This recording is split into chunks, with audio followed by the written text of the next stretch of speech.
Starter level का जो तीसरा एंड मोस्ट इम्पॉर्टेंट टॉपिक है वो है सब्जेक्ट एंड इट्स काइंड्स। अब इसके अंडर हम दो चीज़ें समझने की कोशिश करेंगे, एक है सब्जेक्ट और दूसरा उसके काइंड्स। और तीसरी ये बात है कि सब्जेक्ट की पोजीशन कौन कौन सी हो सकती हैं। तो सबसे पहले आ जाते हैं सब्जेक्ट की डेफिनेशन पे। इसके बेसिकली दो हिस्से हैं। दो हिस्से इसलिए हैं कि सेंटेंसेस अमूमन दो किस्म के होते हैं, उसके ऊपर हम डिस्कस करते हैं, लेकिन सबसे पहले डेफिनेशन को समझने की कोशिश करते हैं। सब्जेक्ट की डेफिनेशन है, it points out to what the sentence is about or to who is the doer of action in the sentence.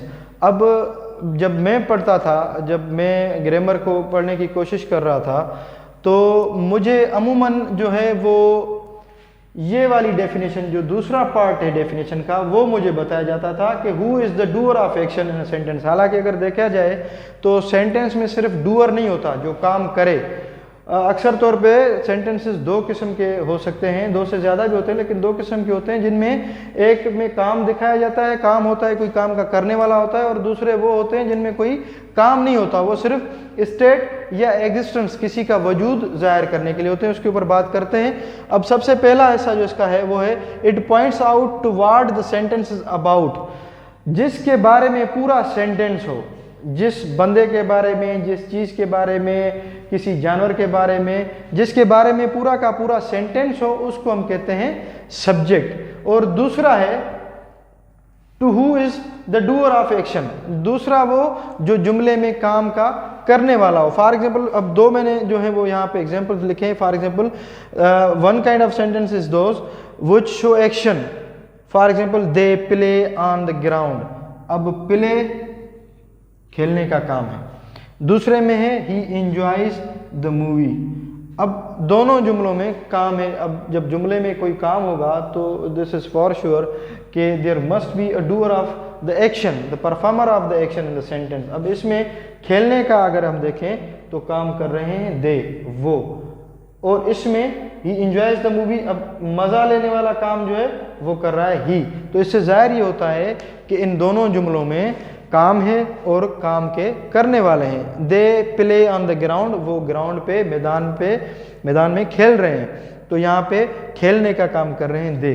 तो ये हुआ सब्जेक्ट। और दूसरा जुमला, ही एंजॉयज द मूवी। अब मूवी से मजा लेने का काम जो है वो ही कर रहा है, मतलब ये डूअर ऑफ द एक्शन है इन द सेंटेंस। अब आते हैं दूसरी डेफिनेशन पे, जो है points out to what the sentence is about. पूरा का पूरा जुमला किसके बारे में है, इसके ऊपर हम नजर डालेंगे। और इस किस्म के जुमले जो होते हैं वो कभी भी काम शो नहीं करते, वो सिर्फ किसी चीज का होना या किसी चीज का वजूद या मौजूदगी जाहिर करने के लिए इस्तेमाल होते हैं। Those which don't show any action क्या करते हैं, on the contrary they show state और एग्जिस्टेंस ऑफ समवन और समथिंग। अब एग्जाम्पल पे आते हैं। For example, we are happy, इसमें कोई भी काम नहीं है, कोई भी मूवमेंट, कोई भी हरकत नहीं है। दूसरा, यू सीम सेटिस्फाइड।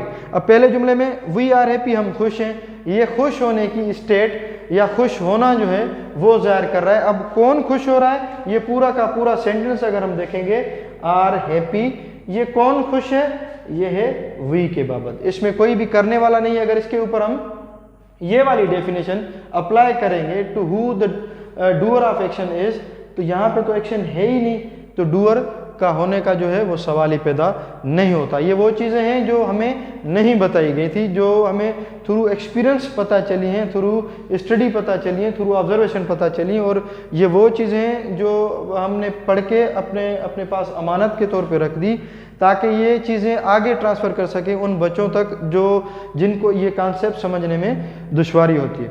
अब दूसरा जुमला, यू सीम सेटिस्फाइड। अब इसमें भी कोई एक्शन नहीं है।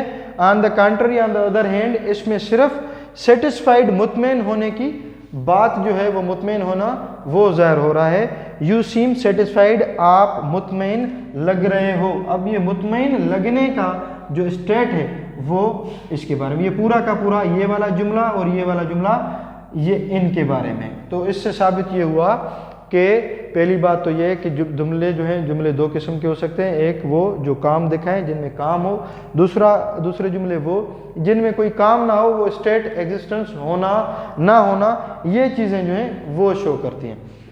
अब सब्जेक्ट प्रोनाउंस भी हो सकते हैं, personal pronouns I, we, you, he, she, it, they, या कोई नाउन, कोई प्रॉपर नाउन या कोई कॉमन नाउन, या कोई दूसरी चीज़ भी जो है वो सब्जेक्ट के तौर पे जुमले में आ सकती है। इसके ऊपर हम बाद में डिटेल में डिस्कस करेंगे काइंड्स ऑफ सेंटेंस के टॉपिक में। अच्छा, position, so far as the position of the subject is concerned, it can be variable. Variable मतलब सब्जेक्ट अपनी पोजीशन जो है वो चेंज कर सकता है according to the type of the sentence. For example, subject in a sentence varies according to the type of sentence. For example, statement sentence में subject पहले आता है, दे आर बिजी, या नेगेटिव में भी पहले आ सकता है। स्टेटमेंट में दो आते हैं, वो हम पहले डिस्कस कर चुके हैं, दो किस्म के जो है वो सेंटेंसेस आते हैं। अच्छा, अब इंटेरोगेटिव में अगर हम देखें तो हेल्पिंग वर्ब पहले आता है और जो सब्जेक्ट है वो बाद में आता है। इसी तरीके से ऑप्टेटिव सेंटेंस में पहले में आ जाता है, उसके बाद जो है वो सब्जेक्ट आ जाता है। तो this is all about the subject. Hope कि आपको सब्जेक्ट का कॉन्सेप्ट समझ में आ गया है। अगर नहीं आया, कन्फ्यूजन है किसी चीज़ में, कोई चीज़ मज़ीद आपको जाननी है, तो let me know in the comments, ताकि मैं आपको जो है वो टॉपिक भी, वो कॉन्सेप्ट भी क्लियर कर दूँ। तो अब आगे बढ़ते हैं काइंड्स ऑफ सब्जेक्ट की तरफ, which is the last concept of this lecture. उसके बाद नेक्स्ट लेक्चर में इंशाल्लाह हम कोशिश करेंगे कि वर्ब और उसकी काइंड्स के ऊपर डिस्कस कर सकें। तो आइए देखते हैं कि काइंड्स ऑफ सेंटेंस सब्जेक्ट कौन कौन से पॉसिबली हो सकते हैं।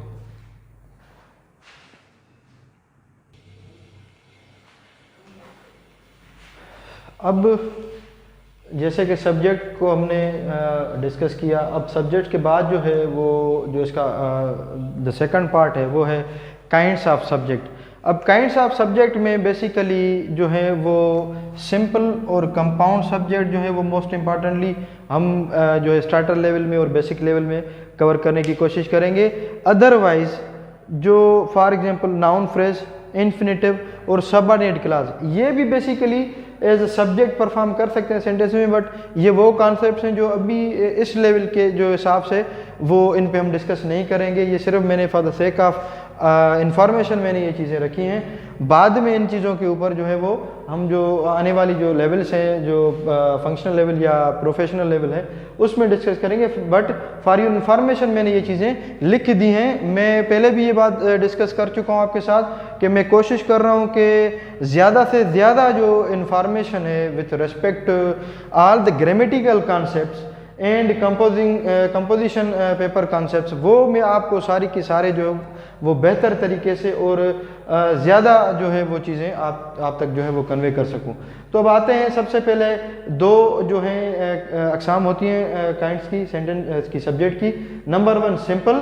सिंपल की definition, consisting upon one word. Sentence में जो कभी कभी हम एक वर्ड जो है एज अ सब्जेक्ट यूज़ करते हैं। For example, you can do it, आप ये कर सकते हो, तुम ये कर सकते हो। तो इसमें you single subject, single word subject है। दूसरा example, boys pass the exam, बच्चों ने, लड़कों ने जो इम्तिहान है वो पास कर लिया। अब इसमें अगर हम देखें तो ये दो जो है वो सब्जेक्ट्स हैं, एक एक वर्ड के ऊपर मुश्तमिल, हर एक सेंटेंस में एक सब्जेक्ट। उसके बरक्स दूसरा है कंपाउंड। कंपाउंड सब्जेक्ट मतलब इसका अपोजिट होगा consisting upon more than one word. ऐसे जुमले जिसमें एक से ज़्यादा वर्ड्स मिलके एक सब्जेक्ट बनाएं। उसमें एक प्रिंसिपल वर्ड होता है जो सब्जेक्ट होता है, जो एज ए रेफरेंस हम लेते हैं ताकि हम मेन वर्ब यूज़ कर सकें उसके हिसाब से और उसके नंबर के हिसाब से। फॉर एग्जाम्पल, यूअर ब्रदर, ये दो अल्फाज मिल के एक सेंटेंस बनाते हैं। इसका एग्जाम्पल मैं आपको लिख के बताऊं। For example, your brother one the scholarship, आपके भाई ने वजीफा जीत लिया। अब यूअर ब्रदर अगर हम देखें तो ये एक ही वर्ड है, एक ही सब्जेक्ट है। किसने स्कॉलरशिप जीती? आपके भाई ने, एक ही सब्जेक्ट लेकिन दो वर्ड्स मिला के। इसी तरह से हिज अंकल, उसके चचा, उनके चचा, अलीज बुक्स, अब ये भी जो है वो दो वर्ड्स मिला के जो है वो एक सब्जेक्ट बना। Ali's books are on table, Ali की किताबें जो हैं वो टेबल पे पड़ी हैं। इसी तरह से सब्जेक्ट जो है वो नाउन या प्रोनाउन हो सकता है, या कॉमन नाउन या प्रॉपर नाउन हो सकता है। अब कॉमन नाउन में for example pencil, common noun ऐसे नाउन्स होते हैं जो ऐसे नाम जो हम सब के लिए एक जैसे हों, और प्रॉपर वो होते हैं जो हर किसी का अपना अपना हो। फॉर एग्जांपल मैं आपको एक ब्रीफ इंट्रोडक्शन दे दूं। फॉर एग्जांपल ये एक पेन है, ये भी पेन है, ये भी पेन है, इन दोनों का कॉमन नाम जो है वो है पेन, लेकिन इनकी प्रॉपर जो ब्रांड नेम है वो अलग अलग है। फॉर एग्जांपल ये किसी मशहूर कंपनी का होगा, ये किसी दूसरी मशहूर कंपनी का होगा। इसी तरह से ये हैं तो पेन, लेकिन इनकी ब्रांड के हिसाब से इनको हम प्रॉपर बनाते हैं। इसी तरीके से अगर मैं क्लास के बाहर खड़ा हूँ और मैं किसी को भेजूँ अंदर के, किसी लड़के को लेकर आओ, तो अंदर सारे जो लड़के बैठे हैं वो लड़के हैं, लड़का एज ए कॉमन नाउन, तो वो किसी न किसी एक को लेकर आएगा। उसके कंट्री अगर मैं उस बंदे को कहूँ कि जाके अहमद को बुला कर लाओ, तो Ahmad is a proper noun. ये सारे बच्चे अहमद नहीं होंगे, ये सारे लड़के तो हैं लेकिन अहमद नहीं होंगे। तो ये जो अपना अपना नाम होता है वो प्रॉपर नाउन होता है। तो सब्जेक्ट प्रॉपर नाउन भी हो सकता है और कॉमन नाउन भी हो सकता है, अहमद भी हो सकता है, पेंसिल भी हो सकता है, फैन भी हो सकता है। और दूसरा प्रोनाउन पर्सनल प्रोनाउन में I, we, you, he, she, it कोई भी सब्जेक्ट हो सकता है। नाउन फ्रेज पे, इन्फिनेटिव पे और सबऑर्डिनेट क्लास पे हम डिटेल में आने वाले जो लेक्चर्स हैं, आने वाले लेवल्स जो हैं, उनमें इंशाल्लाह डिटेल से डिस्कस करेंगे। तो आज तक के लिए जो है ये this is enough for today. उम्मीद है कि ये लेक्चर आपको पसंद आया होगा। अगर नहीं आया तो I would once again request you people to mention it to me in the comment section. आप मुझे कमेंट्स में बताएं आप अगर इनसे रिलेटेड कोई कॉन्सेप्ट्स या इनके अलावा कोई कॉन्सेप्ट्स हैं इंग्लिश ग्रामर में, तो वो मुझे जो है वो बताएं। मैं इंशाल्लाह कोशिश करूँगा कि आपके वो कॉन्सेप्ट जो हैं वो क्लियर कर दूँ। तो अगर आपको मेरे लेक्चर्स पसंद आए हैं तो मेरे ऊपर एक मेहरबानी करें कि आप इस चैनल को सब्सक्राइब करें और इन वीडियोस को लाइक करें और ये शेयर करें आप अपने दोस्तों के साथ या ऐसे स्टूडेंट्स के साथ, ऐसे बच्चों के साथ जो फिज़िकल क्लासेस अफोर्ड नहीं कर सकते, जो ट्यूशन फ़ी जो है वो अफोर्ड नहीं कर सकते या फार्मल एजुकेशन अफोर्ड नहीं कर सकते। तो मैंने एक जो है एक अदना सी कोशिश की है कि बिल्कुल कंसाइज लेक्चर्स में और एक्सटेंसिव तरीके से ज़्यादा कोशिश की है कि आपको चीज़ें समझ में आएँ। तो तब तक के लिए अल्लाह हाफिज़, इंशाल्लाह मिलते हैं फिर नेक्स्ट लेक्चर में।